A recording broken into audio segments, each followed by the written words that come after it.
Good morning, good afternoon, good evening.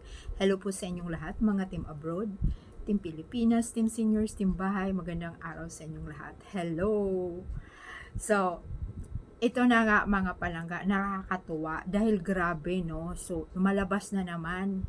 Siyempre, pagtanggol natin si Tisoy na magkasama daw sa US. Doon na po sila sa LA po yun eh.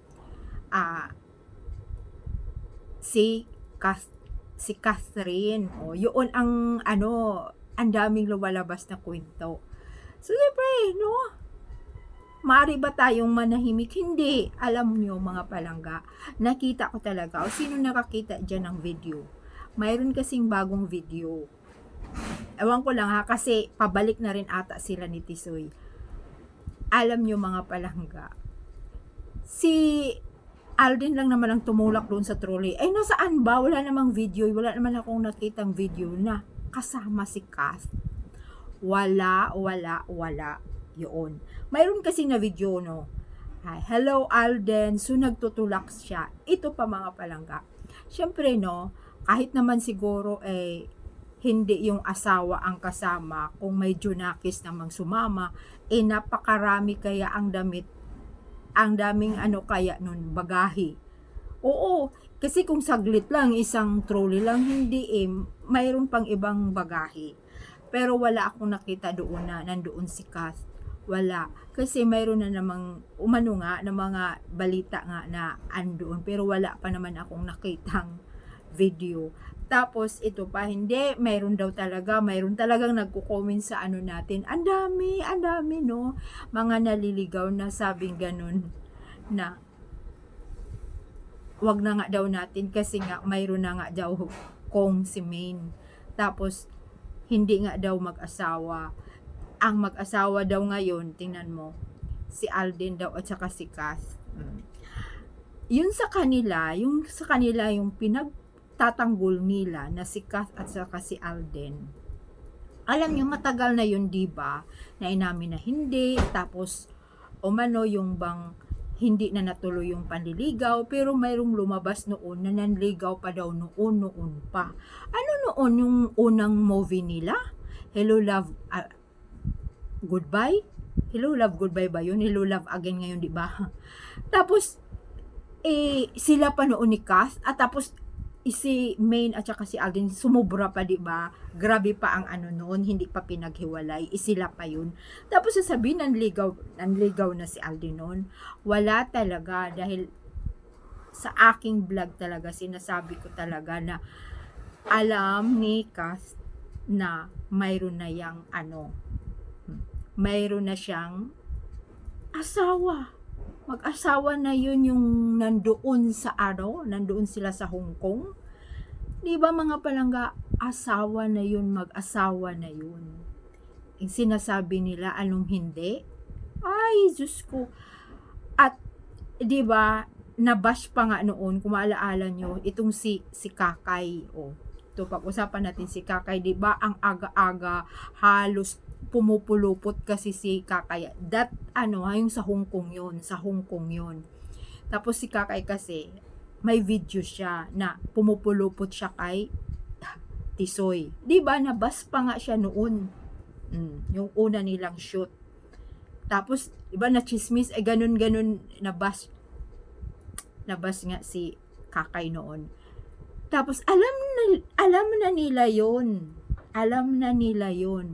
O, di ba nitong latest nila na Kisyo Andami, wala talaga. Tapos inamin na hindi naman naligaw. Noon ay, di ba, ginugulo-gulo lang talaga ang mga fans. Pero alam nyo, mga palangga, kung talagang nakatutok ka, kung tunay ka talagang fan simula noon hanggang ngayon, wala talaga, walang niligawan. Si Alden simula siya siyempre nga, may ayaw na siyang asawa.